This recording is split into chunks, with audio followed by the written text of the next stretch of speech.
Hello everyone. Welcome to today's video session. In this session, we'll be diving into Python related questions and answers, taking them one by one. I am sure you will find this video helpful and informative. Let's get started. We discuss step by step. Explain the concept of recursion in programming and how it's implemented in Python functions.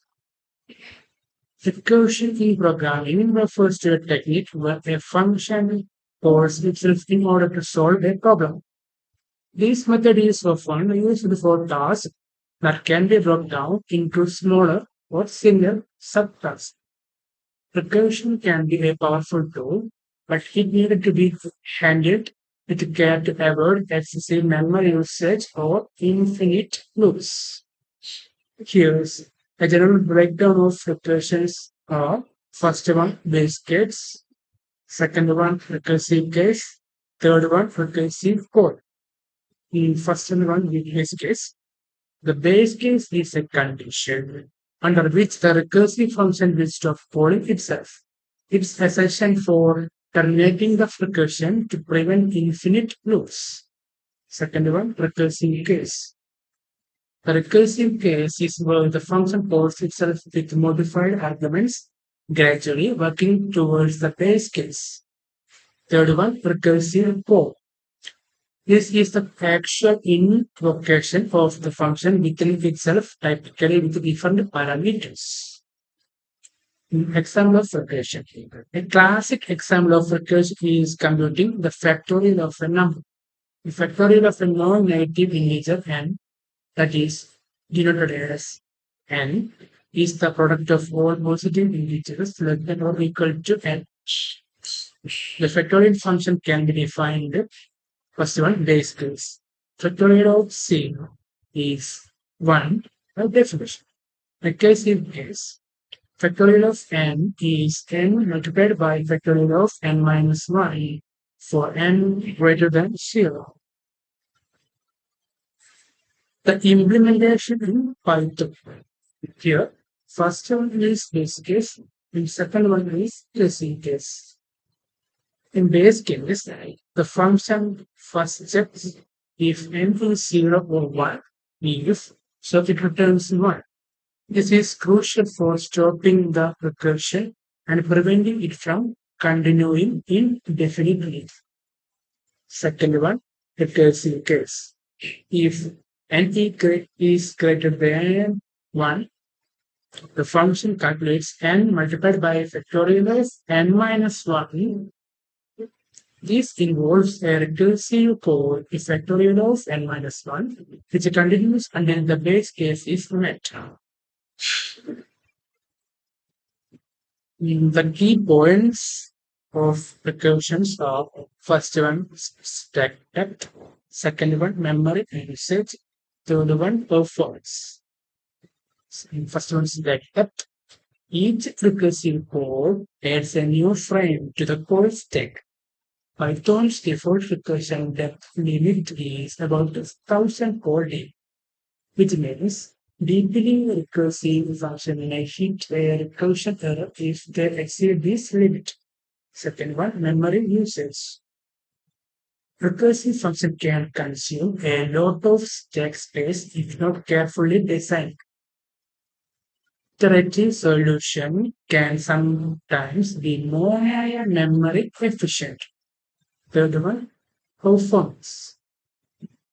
Recursive solutions are elegant and often similar to write for certain problems, but they may be less efficient due to the overhead of function calls. For some problems, iterative solution or optimization like memorization might be more practical. In here, recursion is a fundamental concept in programming and is used extensively in programs, especially in cases like tree traversal, graph algorithms, and solving problems naturally fit a divide and conquer approach.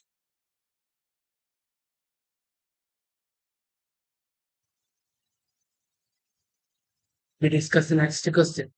Discuss the difference between recursive and iterative solutions to problems and when to use each.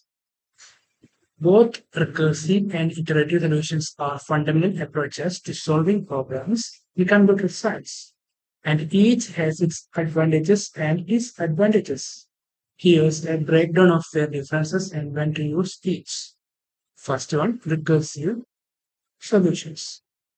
A recursive solution involves a function calling itself to solve smaller instances of the same problem. The characteristics of its recursive solutions are first one, base case, second one, recursive case, third one, memory usage, fourth one, elegance. First one, base case. The recursion terminates when it reaches a base case, which is a condition that does not involve further recursion. Second one, recursive case. The function calls itself with modified parameters to approach the base case. Third one, memory usage. Recursive solutions typically use a more memory because each function call add a new layer to the call stack. Fourth one, elegance. Often results in clearer and more elegant code, especially for problems that have a natural recursive structure. When to use the recursive solution. First one, natural fit. When the problem is naturally recursive, like traversing hierarchical data structures, example trees, graphs, or problems that can be broken down into similar subproblems. Second one, readability. When the recursive approach leads to clearer and more concise code. Third one, mathematical problems. Problems that are defined in terms of themselves, like many divided and conquer algorithms, example, merge sort and quick sort. Second one, iterative solution. An iterative solution uses loops such as for loop and while loop to repeatedly execute a block of code until a condition is met. The characteristics of iterative solutions are first one, state management. It uses a loop with variables to keep track of state and progress through iterations. Second one, memory usage. Generally, uses less memory compared to recursion because it does not involve the overhead of function calls. Third one, performance. Often more efficient than recursive solutions in terms of time and space complexity, especially for problems with high iteration counts or depth. When to use iterative solutions. First one, efficiency. When performances and memory usage are critical, as iterative solutions generally avoid the overhead associated with replacing codes. Second one, simple loops. When the problem can be straightforwardly expressed in loops, example, iterative through arrays or lists, summing elements. Third one, avoiding stack overflow. When the regression depth is very deep, and may lead to stack overflow, an iterative approach can be more suitable. Choosing the difference between recursive and iterative solutions. First one, problem nature. Analyze if the problem is naturally hierarchical or can be broken down into similar subproblems. If so, recursion might be more integrated. Second one, resource constraints. Consider the constraints of memory and performance. Iterative solutions are usually source efficient. Third one, depth of recursion. If the problem involves deep regression, iterative solutions might help avoid potential stack overflow issues. In summary, recursive solutions are elegant and natural for problems with a recursion solution structure. Might iterative solutions are generally more efficient and better for problems. Well, recursion depth might be an issue. The choice often depends on the specific problem, constraints, and requirements. We discuss the next question. Discuss the benefits of using lambda functions or anonymous functions in Python. Lambda functions, also known as anonymous functions, offer several benefits in Python programming. They are particularly useful for short single operations where defining a full function might seem excessive. Here are some key benefits of using lambda functions in Python. First one, processes. Lambda functions allows you to write small functions in a single line of code. This can make your code more compact and easier to read when the function logic is simple. Second one, inline function definitions. They are useful for defining functions on the fly without a need for naming them. This is especially handy when using functions like mapbase, filter off, and sorted ones. Third one, readability in functional programming. Lambda functions can make code more readably when used with functional programming construct. They help to keep the functional logic in one place and reduce the need for separate names. Fourth one, eliminates the need for extra function names. For single operations, lambda functions avoid the need to create a new named function, which can reduce clutter and improve code clarity. Fifth one, using higher order functions. Here, lambda functions are useful for higher order functions that take other functions up as arguments. They simplify the syntax and avoid the overhandles defining a separate function. Last one, sixth, local scope and encapsulation. Here, lambda functions can be used to create functions that are only relevant within a certain scope, such as within a list comprehension or as part of a larger expression. Despite these benefits, it's important to use lambda functions judiciously for more complex operations or when clarity is compromised. A regular naming function might be more appropriate. Lambda functions are best suited for scenarios when the functional logic is simple and can be clearly expressed in a single line. We discuss the next question. Discuss the differences between built-in functions and user-defined functions in Python. In Python, functions are essential for organizing and reusing code, and they come in two main types. First one is built-in function, and second one is user-defined function. Here's the breakdown of their differences. First one, built-in function. Built-in functions are predefined in Python and come as part of a Python standard library. They are always available and don't need to be defined by the user. The examples of built-in functions are first one, printf, second one, lenf, third one, typeof, fourth one, sampleof. Here first printf, it outputs data to the console. Second one, lenf, it returns the length of an object, a list, a string, or a tuple. Third one, typeof, it returns the type of an object. Fourth one, SUMOF, it creates all the items in any tuple.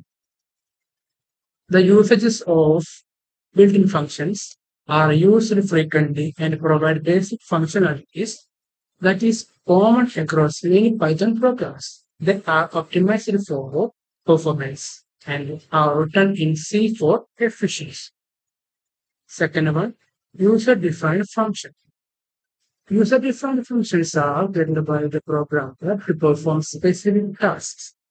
They are defined using the def keyword and can be tailored to fit the need of a particular application.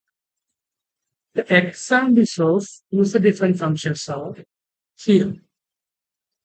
Here we use def. The usages of user-defined functions allow for modularity and reusability in code. They enable programmers to encapsulate logic, avoid code duplication, and manage complex programs more easily. The key differences between user-defined functions and built-in functions are first one, origin. The built-in function provides by Python's standard library. but the user-defined function creates by the user. Second one, modification. Built-in function is fixed and cannot be changed, but the user-defined function fully customizable. Third one, purpose. The built-in functions provide fundamental and common functionalities, but the user-defined function addresses specific need or task unique to the user's application. Fourth one, scope. The built-in function available globally without any additional effort, but the user-defined function available within the scope they are defined in or globally if declared at the module level. Understanding these differences helps in making efficient use of Python's capabilities and in writing clean, maintainable code. We discuss the next question. Describe the significance of function parameters or arguments and return values in Python functions. In Python, functions are a fundamental building block that allows you to encapsulate code into reusable modular units. Here's a breakdown of the questions step by step. First one, function parameters or arguments. Its definition and purposes. Parameters are variables listed as part of a function definition. Arguments are the actual values passed to these parameters when the function is called. The significance of function parameters or arguments. First one, customization. Parameters allows you to customize the behavior of functions by passing different inputs. This makes functions flexible and reusable for various inputs. Second one, modularity. These functions can take multiple parameters, enabling them to perform complex operations with different set of data, thus promoting code reusability in organization. Third one, default values. These parameters can have default values, making them optional when calling the function. This simplifies function calls when certain arguments are common or default. Fourth one, keyword arguments. You can specify arguments by name, which enhances readability and allows for more flexible function calls. We will discuss the second one, return values and its definition and purposes. A function returns a value using the return statement. The returned value is the result of the function's execution and can be used by the program. The significance of return values. First one, output of computation. The function returns values as a verb to send the result of their computations back to the core. This allows you to use the result elsewhere in your program. Second one, function chaining. You can chain function values together by returning values. This is useful for performing a series of operations in a clean and available manner. Third one, control flow. Returning values can influence the flow of a program. For instance, you might return different values based on certain conditions to indicate success, failure, or other states. Fourth one, early exit. It you can use return to exit a function early. It can be useful for optimizing performance by handling exceptional cases. In summary, function parameters and return values are crucial for making Python functions versatile, reusable, and effective in processing and learning results. They provide the means to input data into functions and get result back, enabling a wide range of programming tasks. We discuss the next question. Explain the concept of default arguments and keyword arguments in Python functions. In Python, functions can be defined with default arguments and keyword arguments, which offer flexibility in how functions are called and used. Here's We break down with these concepts. First one, default argument. Default arguments allows you to specify default values for parameters in a function. This means that if the caller of the function does not provide a value for a parameter with a default value will be used. Here's the text. We gives an example of default arguments. In here, name and greetings have default values, guest and hello respectively. If you call greetings without any arguments, it uses default values. You can also override the defaults by providing specific values and calling the function. Second one, keyword arguments. Keyword arguments allows you to specify which parameter you are providing a value for by explicitly defining the parameter in the function call. This enhances readability and makes it clear which arguments are being considered to the function. Here's an example of keyword arguments. Here, the display underscore info function is called arguments specified by their names. This makes it clear which have corresponds to which parameter and allows you to provide arguments in any order. In combining default arguments and keyword arguments, you can use both default and keyword arguments together. Default arguments can be used with the positional or keyword arguments. And keyword arguments make it easier to specify values for specific parameters, especially when dealing with multiple optional parameters. In summary, default arguments allows you to set default values for function parameters so that they can be omitted when calling the function. But the keyword arguments let you specify which parameters you are providing values for making the function calls more explicit and flexible. These features make Python functions more versatile and easier to use, especially as they grow in complexity. We discuss the next question. Using Discuss the benefits of using variable length arguments, lists, star args, and double star quarks in Python functions. Using variable length argument lists in Python functions, specifically through star args and double star quarks, offers several benefits. First one, flexibility in function calls. These star args means for the positional arguments allows a function to accept an arbitrary number of positional arguments. This means you can call the function with a varying number of arguments, which is useful when you don't know in advance how many arguments will be provided.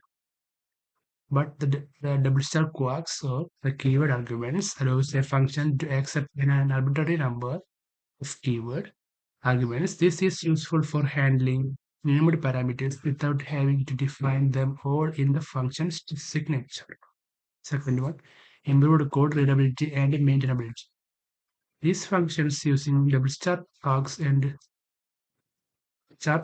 double star quads can be more readably and maintainable because they reduce the need for multiple function signatures instead of defining multiple functions to handle different numbers of arguments.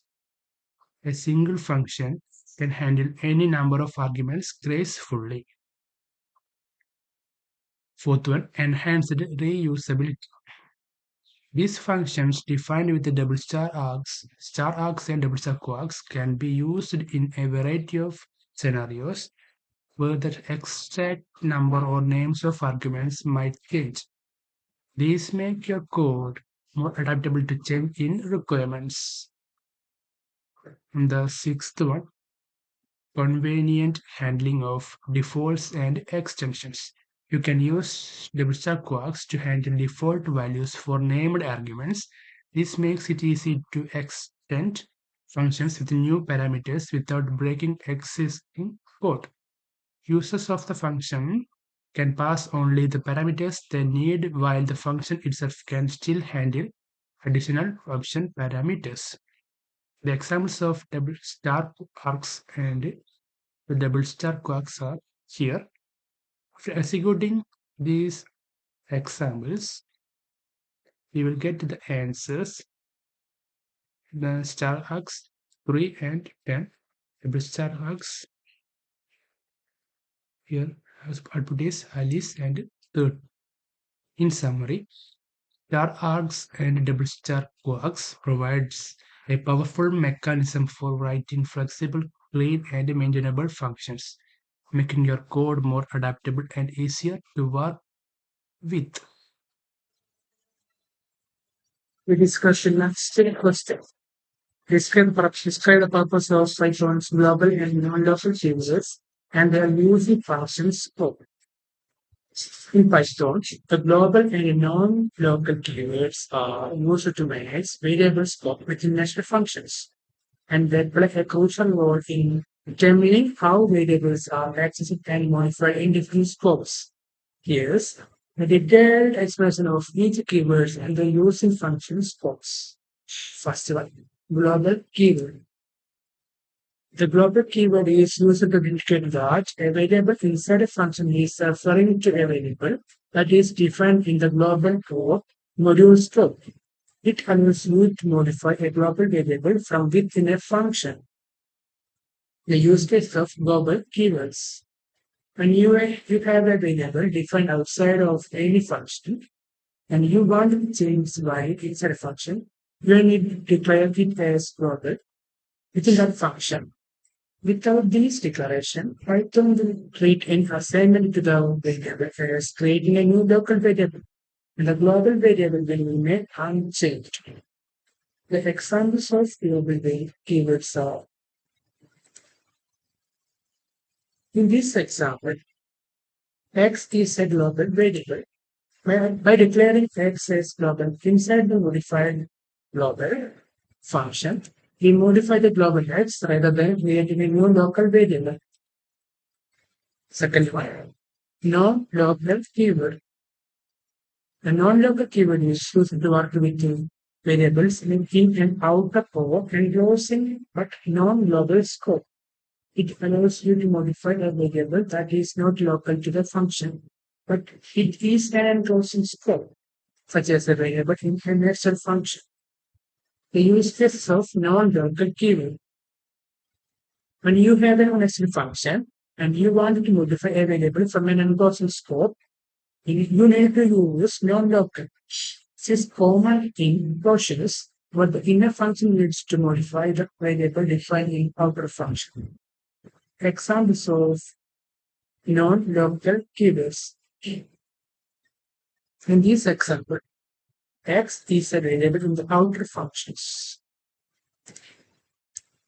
Outer function scope. The inner function uses the non-local keyword to modify resets rather than creating a new local variable. In summary, the global and non-local keywords are very good ones. The global keywords are used to modify variables defined in the global scope from within a function. But the non-local keywords are used to modify variables in an enclosing or non-global scope from within a natural function. Here, the both global and non-local keywords are essential for controlling variable scopes and ensuring that changes to variables are made in the intended scope, whether it is the global scope or an enclosing function scope. We discuss the next question. Explain the purpose of Python's main module and its significance in strict execution and important. In Python, the main module plays a crucial role in differentiating between when a file is run as a script versus when it is imported as a module in another script. Understanding How main works can help you write more modular and reusable code. Here's a breakdown of its purpose and significance. The purposes of main module. First one, script execution versus module import. When a Python file is run directly, its main attribute is set to main. When a Python file is imported as a module in another file, its name attribute is set to the name of the file as excluding the .py extension. This behavior allows you to write code that can be executed as a script or used as a module depending on how it's invoked. The second one, conditional code expression. By using if name equal to main colon construct, you can include code in your file that should only run when the file is executed as a script, not when it is important. This is typically used for code that tests or demonstrates the functionality of the module. Significance. Faster modularity and free usability.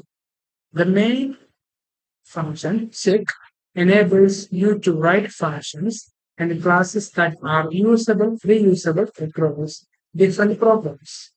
You send into test code or exam symbols used within the if name equal to main or work, which will only execute if the file is run directly. This keeps the module code clean and prevents execution of the test code when the module is involved and elsewhere. Second one, code organization. It helps organize code by separating specific code, like running a main function from module code. This makes it easier to maintain and understand the code.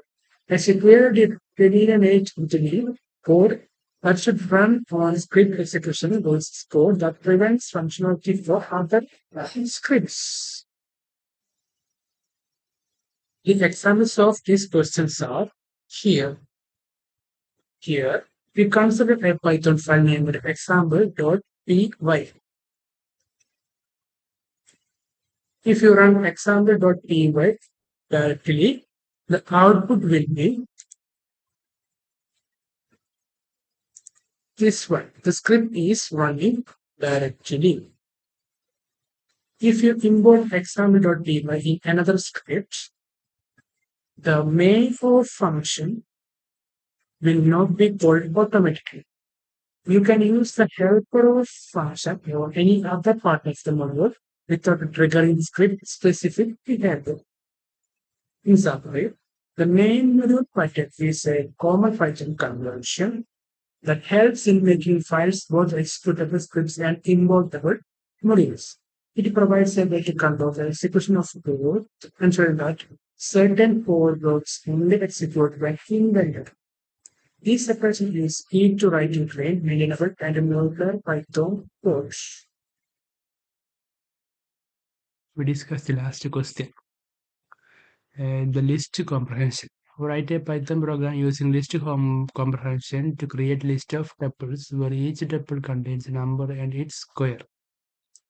Output square bracket, round bracket 1, 1, round bracket 2, 4, square bracket, round bracket 3, 9, round bracket 4, 60, round bracket 5, 25. In, in Python, you can use list comprehension in Python to create list of tuples where each tuple contains a number and its square. Here's a simple program to achieve it. And let's we break down the list comprehension used in the program to understand how it works. Here's a step-by-step explanation. First one, list comprehension syntax. The general syntax for list comprehension is the expression for item in iterable. Expression is what you want to include in each item of the new list. Item is the variable that takes each value from the iterable. Iterable is the collection of items to loop over. Second one, breaking down the components. First one, the range of 1, 6. This function generates numbers starting from 1 up to but not including 6. So it produces 1, 2, 3, 4, and 5. Here the x, this is the loop variable that takes on each value from the page 1 through 5. Here the x comma x double star 2. For each value of x, this creates a tuple where the first element of x and the second element of x double star 2, the square of x. Third one, constructing the list. For x equal to 1, the tuple of 1, 1 double star 2 is created with which is 1, 1. Second one, for x equal to 2, the tuple of 2, 2 double star 2 is created which is 2, 4. For third one, x equal to 3, the tuple of 3 comma 3 double star 2 is created which is 3, 9. And the fourth one, for x equal to 4, the tuple of 4 comma 4 double star 2 is created which is 4, 60. And the fifth one, for x equal to 5, the tuple of 5 comma 5 double star 2 is created which is 5, 25. Result. The list comprehension collects all these separates in a list resulting in square bracket, round bracket, 1, 1, round bracket, 2, 4, round bracket, 3, 9, round bracket, 4, 60, round bracket, 5, 25. After executing this program, you get the answer 1, 1, 1, 2, 4, 3, 9, 4, 60, 5, 25. In summary, this list comprehension iterates over a range of numbers, computes the square of each number, and then assembles tuple of each number with its square. It's a concise and efficient way to generate lists based on existing data.